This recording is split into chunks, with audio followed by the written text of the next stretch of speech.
ഏതു നിമിഷവും അമേരിക്കയുടെ ഭാഗത്തു നിന്നും ഒരു ആക്രമണം അല്ലെങ്കിൽ ഒരു യുദ്ധഭീഷണി നിലനിൽക്കുന്ന സാഹചര്യത്തിൽ ഇപ്പോൾ വീണ്ടും ഇറാനിൽ സംഘർഷം പുകയുകയാണ്. കഴിഞ്ഞ ഡിസംബറിൽ സാമ്പത്തിക പ്രതിസന്ധിയെ തുടർന്നുകൊണ്ട് പ്രക്ഷോഭങ്ങൾ ആരംഭിച്ചെങ്കിൽ പോലും അധികം വൈകാതെ തന്നെ അത് ഭരണകൂടത്തിനെതിരെയുള്ള വൻ ജനകീയ മുന്നേറ്റമായി തന്നെ മാറുകയാണ് ഉണ്ടായത്. എന്നാൽ ഇപ്പോൾ നടക്കുന്ന പ്രക്ഷോഭത്തിൽ യുവതലമുറയാകട്ടെ മുൻപത്തേക്കാൾ കൂടുതൽ ശക്തരായി തന്നെ മാറിയിരിക്കുന്നു എന്ന വസ്തുതയും ഇവിടെ എടുത്തു പറയേണ്ടതാണ്. ഇറാനിൽ ഭരണകൂട വിരുദ്ധ പ്രക്ഷോഭങ്ങൾ കൂടുതൽ ശക്തമാകുന്നു.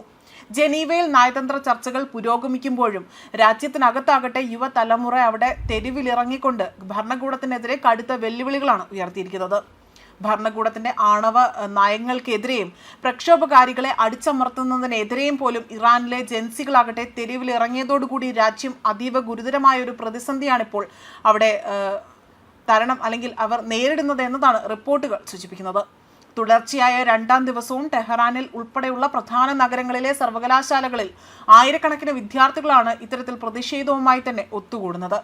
അതേസമയം ഇതിനു മുൻപുണ്ടായ പ്രതിഷേധങ്ങളിലാകട്ടെ 3000-ലധികം പേർ കൊല്ലപ്പെട്ടതായും ഔദ്യോഗിക കണക്കുകൾ വ്യക്തമാക്കുമ്പോൾ, എന്നാൽ മനുഷ്യാവകാശ സംഘടനകൾ റിപ്പോർട്ട് ചെയ്യുന്നതനുസരിച്ച് 7000-ലധികം ആളുകൾ ഇതിനോടകം തന്നെ കൊല്ലപ്പെട്ടതായും വ്യക്തമാക്കുന്നുണ്ട്. എന്നാൽ കൊല്ലപ്പെട്ടവരിൽ ഭൂരിഭാഗവും സാധാരണക്കാരായ പ്രതിഷേധകരാണ് എന്നതാണ് മറ്റൊരു വസ്തുത.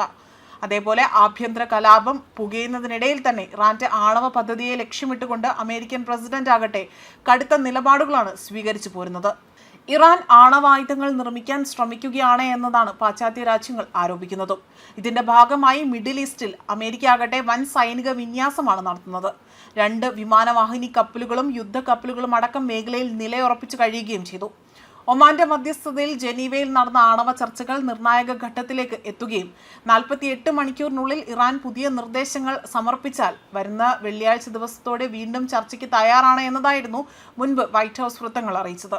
എന്നാൽ അമേരിക്കയുടെ സമ്മർദ്ദത്തിന് ഇറാൻ ഇതുവരെ പൂർണ്ണമായും വഴങ്ങിയില്ല എന്നതാണ് ഇപ്പോൾ എടുത്തു പറയേണ്ടത്. ഇതിൽ ട്രംപ് ആകട്ടെ കൂടുതൽ അതൃപ്തി പ്രകടമാക്കുകയും ചെയ്തു. ഇതിൽ ഏറെ സൈനിക ശക്തി മേഖലയിൽ വിന്യസിപ്പിച്ചിട്ടും ഇറാൻ എന്തുകൊണ്ട് കീഴടങ്ങുന്നില്ല എന്നൊരു ചോദ്യമാണിപ്പോൾ അദ്ദേഹത്തിൻ്റെ പ്രതിനിധികളടക്കം ട്രംപിനോടായി തന്നെ ചോദിക്കുന്നതും. അതേപോലെ തന്നെ തലസ്ഥാനമായ ടെഹ്റാനിലെ ഷെരീഫ് യൂണിവേഴ്സിറ്റി ഓഫ് ടെക്നോളജി ഉൾപ്പെടെയുള്ള 3 പ്രധാന സർവകലാശാലകളിൽ അതീവ സംഘർഷാവസ്ഥയാണ് നിലനിൽക്കുന്നത് എന്നതാണ് മറ്റ് വാർത്താ ഏജൻസികൾ പുറത്തുവിടുന്നത്. 1979-ലെ ഇസ്ലാമിക് വിപ്ലവത്തിന് മുൻപുണ്ടായിരുന്ന രാജഭരണത്തിന്റെ പാതകൾ ഉയർത്തിക്കാട്ടിയായിരുന്നു വിദ്യാർത്ഥികളുടെ പ്രതിഷേധമെന്നതും ഇവിടെ ശ്രദ്ധേയമായ മറ്റൊരു കാര്യമാണ്. ഇതെല്ലാം ഉൾപ്പെടെ തന്നെ എടുത്ത് ഭരണകൂട വിരുദ്ധ മുദ്രാവാക്യങ്ങൾ അടക്കമാണ് ഇപ്പോൾ ക്യാമ്പസിൽ മുഴങ്ങിക്കേൾക്കുന്നതും. പലയിടങ്ങളിൽ പോലും വിദ്യാർത്ഥികളും സുരക്ഷാ സേനയും തമ്മിൽ വലിയ രീതിയിൽ ഏറ്റുമുട്ടലുകൾ നടന്നതായും റിപ്പോർട്ടുകൾ സൂചിപ്പിക്കുന്നു.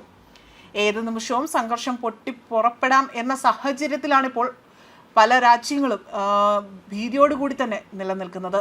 ഇതിൽ ഓസ്ട്രേലിയ, സ്വീഡൻ, പോളണ്ട് തുടങ്ങിയ രാജ്യങ്ങളാകട്ടെ തങ്ങളുടെ പൗരന്മാരോട് ഉടൻ തന്നെ ഇറാൻ വിടാൻ ആവശ്യപ്പെട്ടിരിക്കുകയാണ്.